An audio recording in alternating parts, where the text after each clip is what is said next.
Bem, meus amigos, nós estamos aqui no auditório da Canoeste, onde acontece uma palestra, né? Porque realmente o que tem chamado a atenção ultimamente são o alto índice de suicídio.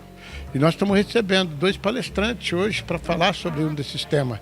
E estamos aqui com um velho amigo e conhecido, principalmente nosso, mas também da população sertanezina, sertanezino, Galeno Amorim, escritor e jornalista, que vai estar falando como a importância como o livro pode ajudar realmente as pessoas a salvar vidas.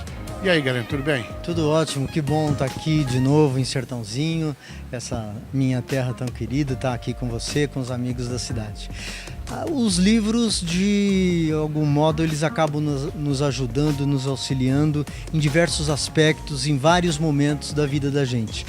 No sentido de amenizar uma dor, no sentido de nos ajudar a refletir, no sentido de nos ajudar a entender a nossa própria vida a partir da vida de outras pessoas, das personagens, das histórias, né? Então, nesse tema que nós estamos discutindo agora no mês de setembro, chamando a atenção das pessoas, certamente o livro também tem um papel a cumprir, tem feito isso de uma maneira importante.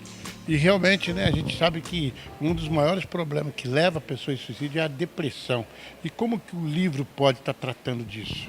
A depressão é um dos sintomas que há uma ciência chamada biblioterapia, que é a terapia através dos livros cuida. De que maneira? Ajudando a trazer à tona o problema. O leitor se depara com um determinado tipo de livro, de história, entra dentro daquele drama, daquela trama, percebe a maneira. E se alguma coisa, por exemplo, dá certo com aquela pessoa com quem ela cria uma afinidade, ela associa a própria vida. Se o personagem conseguiu solucionar um determinado tipo de problema, conseguiu escapar de uma certa situação, conseguiu enfrentar um tipo de dor, um tipo de dificuldade, ele se identifica, ele se associa e começa a pensar que ele próprio pode fazer isso na vida. De outra maneira, com suicídio propriamente dito, os livros, quando empregados em diversas faixas etárias, eles permitem que as pessoas com esse trabalho, sessões em grupo ou então individuais da biblioterapia, que é a terapia pelos livros, que a pessoa possa se colocar. O grande problema que existe é a pessoa não se sentir acolhida, não conseguir, inclusive, se sentir em ambiente seguro e confortável onde ela possa se expor, se colocar e alguém que acolha depois possa encaminhar de alguma forma. Os livros, a exemplo de outros transtornos que podem levar, e você tem toda a razão quando fala que a ansiedade é uma das grandes causas, mas todo tipo de transtorno mental. A ansiedade, a irritação excessiva, o auto-isolamento, várias questões que levam ao distanciamento das pessoas que, na verdade, pode se traduzir por algumas dores, alguns sofrimentos com os quais ele não consegue lidar sozinho. Os livros acabam atiçando, acabam provocando, acaba fazendo com que as pessoas conversem um pouco mais, coloquem um pouco mais as suas questões mais pessoais, que muitas vezes não têm condições de colocar para uma outra pessoa, muitas vezes não é ouvido e isso só vai fazer aumentar aquele sofrimento. Aí entra o papel dos livros. Verdade. Uma das coisas também que a gente tem percebido que nessa nova geração que vem vindo e que tem hoje, a gente sabe que hoje as pessoas estão, você falou de auto-isolamento, as pessoas hoje estão conversando muito pouco, estão se relacionando muito pouco um com o outro, né? Porque na verdade eles ficam ali no celular, no WhatsApp, eles criam um mundo. Às vezes a gente vai no shopping, a gente vê casais de namorados, né? Você sabe como que era o nosso tempo, né? A gente ficava lá tentando chavecar a moça o tempo todo. Hoje o cara fica do celular de um lado e a moça do outro. Oi, o outro tudo bem? Estou aqui. Entendeu? Então, quer dizer, falta o contato físico, né? E a gente lembra, né, da nossa geração que quando os nossos pais chegavam à tarde, tomava banho, jantava, aí a turma pegava a cadeira, botava na frente da casa, aí vinha o vizinho de lá, o vizinho de cá, você conhecia todo mundo, quer dizer, tinha contato, quer dizer, você conhecia todo mundo do bairro. Hoje você não conhece o teu vizinho de frente, de lado e de fundo. Então é um auto-isolamento. E isso é bem propício para uma depressão. Sem dúvida. E aí você tem toda razão quando traz esse passado, e temos saudades do passado que é altamente positivo. Não se trata exatamente de um saudosismo, um choramingo, querendo voltar para trás, não. É trazendo para os dias de hoje alguns valores importantes. E isso se soma, do outro lado, a uma outra coisa que é o quanto que a internet é cor-de-rosa. Você vai para o Facebook e publica de uma maneira extremamente editada aquilo que é o suprassumo do bom. E se ainda não for bom, você dá uma manejadinha para fazer com que fique bom. Quem não tem aquele mesmo tipo de vida, ou seja, todos nós, porque ninguém tem, acaba achando que tudo isso que é tão bom, que está na internet, está no Instagram, está no Facebook, é tão bom, mas só ele que não tem. E isso causa uma baixa autoestima, uma série de dificuldades, que um dos nossos palestrantes vai abordar a fundo esse tema e que, sem dúvida nenhuma, tem contribuído, como o bullying, como algumas formas de manifestação hoje com os quais, principalmente, os nossos jovens, os nossos adolescentes, mas também crianças, têm dificuldade para lidar. É um baita instrumento, mas é muito bom sabendo usar, mas se não souber usar, se transforma num grande perigo, porque às vezes as pessoas usam a internet, né, o Face e tudo, para expor até problemas pessoais. Na necessidade de ter com quem conversar, acaba expondo a sua vida, a sua intimidade, através de um Face. Eu não seria louco nenhum também de falar que não tem que se usar a internet, muito pelo contrário, tem que usar e muito, mas muito bem. Tendo cuidados. Hoje, Alex, sabe que tem grupos, é mais fácil hoje você arrumar na internet algum grupo que te ajude, te oriente como você pode tirar a própria vida, do que propriamente encontrar algum grupo que se disponha a ajudar aquela pessoa que pode levar ao suicídio.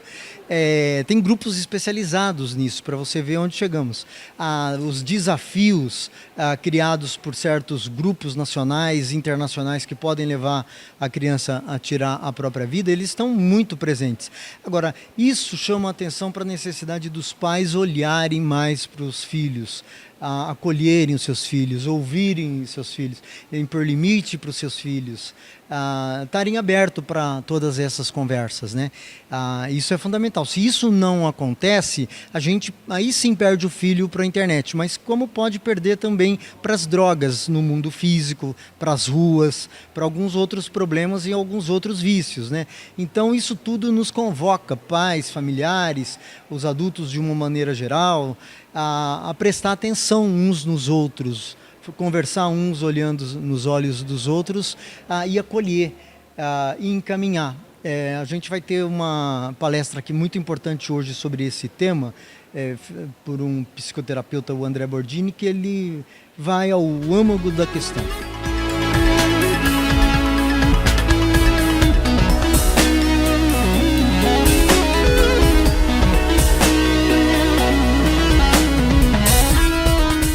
Leva uma pessoa a tirar sua própria vida, doutor?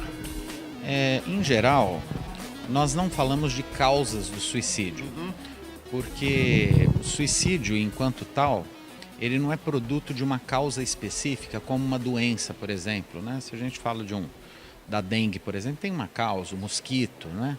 Se a gente fala da poliomielite, a gente tem uma causa, né? E tem condições de erradicar. O suicídio é um fenômeno que sempre existiu na história humana e nós consideramos que é impossível erradicá-lo. No entanto, apesar de não falarmos numa causa específica, mecânica ou psicológica, nós utilizamos a expressão motivos. Né? Que é uma expressão diferente de causa. Certo. Enquanto causa é uma explicação necessária, cartesiana, motivo pode ser qualquer um. Alguém pode ter uma perda e achar que por isso deve se matar. Alguém pode ter um diagnóstico de uma doença grave e cometer suicídio. Alguém pode ir à falência e cometer suicídio. Então, assim, os motivos são infinitos, mas não há, do ponto de vista realmente científico, condições de se falar de uma causa específica do suicídio. Realmente é muito polêmico isso, né? É bem complexo, que qualquer coisa pode levar a pessoa realmente a tentar tirar sua própria vida. E hoje, o senhor quer tratar desse tema hoje para o pessoal que está aqui, como que o senhor vai abordar esse assunto? Principalmente nós temos o dever, profissionais de saúde que somos, de tornar essa questão, primeiro, mais palatável, porque sempre foi um tabu, né? As pessoas não falavam sobre suicídio. O suicídio sempre foi uma experiência interditada, inclusive pela imprensa, né? Como é até hoje, o suicídio real quando acontece.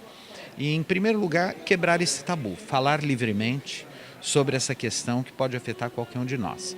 E, num segundo momento, tranquilizar as pessoas, né? Ao invés de alarmá-las, ao invés de se criar uma histeria coletiva em torno do tema, tranquilizar, mostrando as limitações e as possibilidades de cada um na melhoria das relações humanas e, eventualmente, até numa prevenção do suicídio.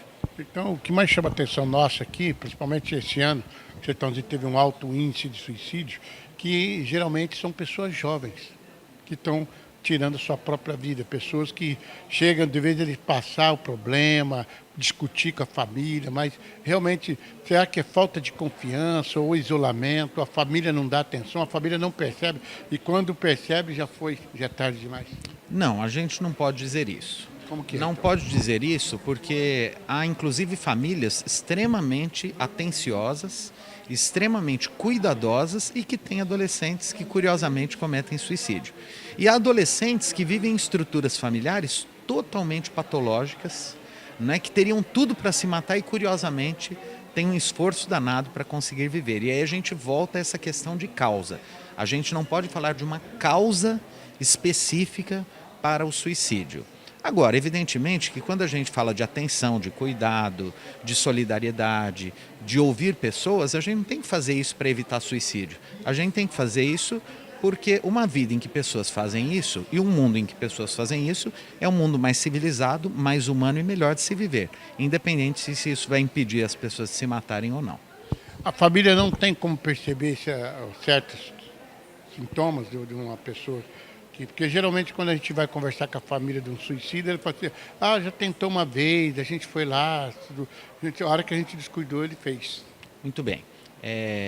A família que já percebe alguma coisa, que conta que já percebeu, que passou por uma primeira tentativa, em geral, essa família faz todo o possível para cuidar.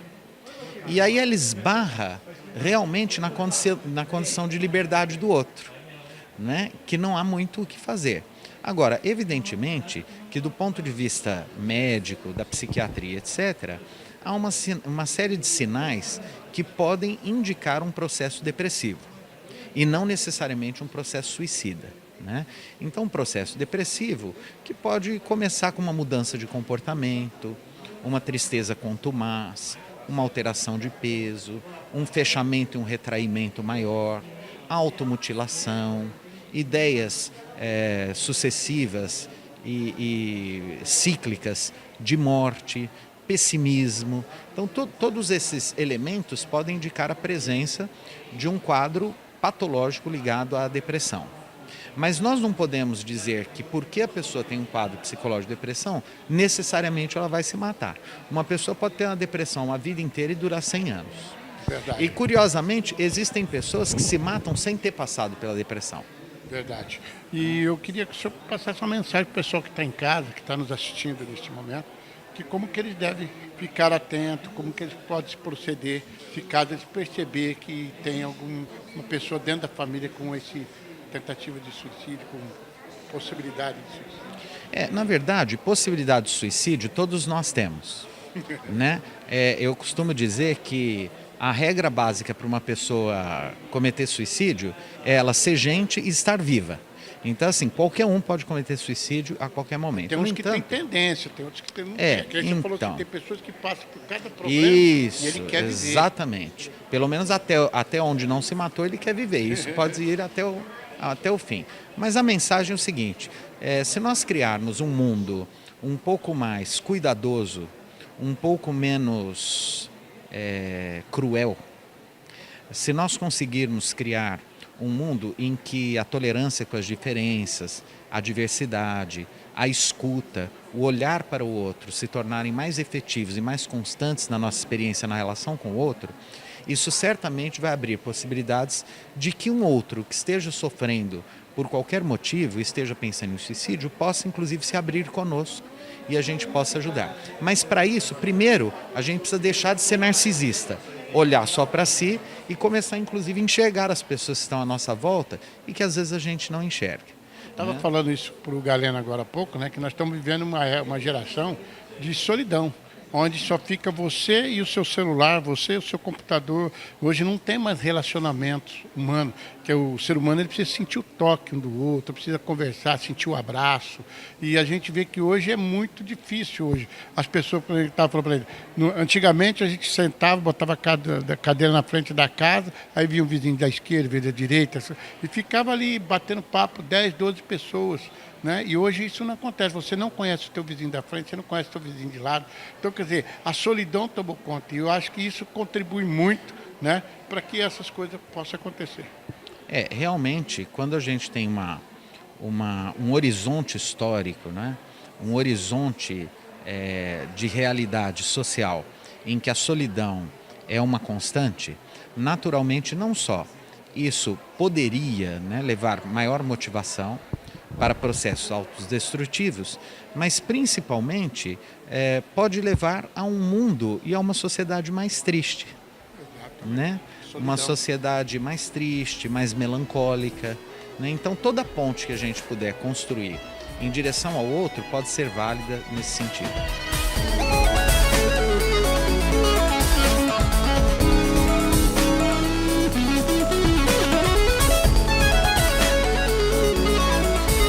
Bem, meus amigos, nós vamos falar aqui com o Renan Urizzi, que está representando o secretário da Saúde, Fabrício Fonseca, nesse evento tão importante que está acontecendo aqui no auditório da Cana Oeste, aqui em Sertãozinho, sobre Setembro Amarelo, onde teremos a palestra. Está acontecendo neste momento a palestra lá do André Bordini e também do Galeno Amorim. Renan, é importante isso, né? Realmente Sertãozinho vem sendo alarmado com alto índice de suicídio. No seu entendimento, o que você acha que leva uma pessoa a tirar a sua própria vida? Principalmente a gente vê que são todos jovens. É jovem, Alex. O que a gente percebe é que é uma onda não só do município nem do Brasil, mas do mundo. Há um movimento mundial em prol disso. Segundo a Organização Mundial de Saúde, hoje no mundo tem 320 milhões de pessoas com depressão. E no Brasil são mais de 11 milhões. Por que acontece tudo isso? Por conta da nossa vida corrida. Hoje o índice de estresse aumenta, a velocidade das informações, a ansiedade e acontece a depressão. E isso num desencadeamento triste que é o suicídio, que é o final de uma depressão, que é um ponto mais triste. Então a gente tenta fazer o contrário, reverter para que isso não aconteça. Né? E o que é mais importante também, né, outro detalhe, que o ser humano ele foi criado para viver em grupo. Ele não foi criado para viver sozinho. E a gente vê que nos dias de hoje, a informática, o celular, ele entrou na vida do ser humano e o ser humano passou a viver uma vida solitária. Hoje ele passa por problema, ele não tem com quem debater. Ele não tem com quem expor seus problemas, com quem se aconselhar, porque ele está sozinho. Então é isso que a gente gostaria de ver, que realmente acontece isso aí. Exatamente, a gente vê fenômenos interessantes, Alex. Uma pessoa, às vezes, ela vai no médico, ela não tem nada clínico, ela vai para conversar. E a saúde, a gente entende hoje, a saúde não é só técnica, é entender, é humanizar, é ouvir as pessoas. Então esse é o trabalho que a gente faz.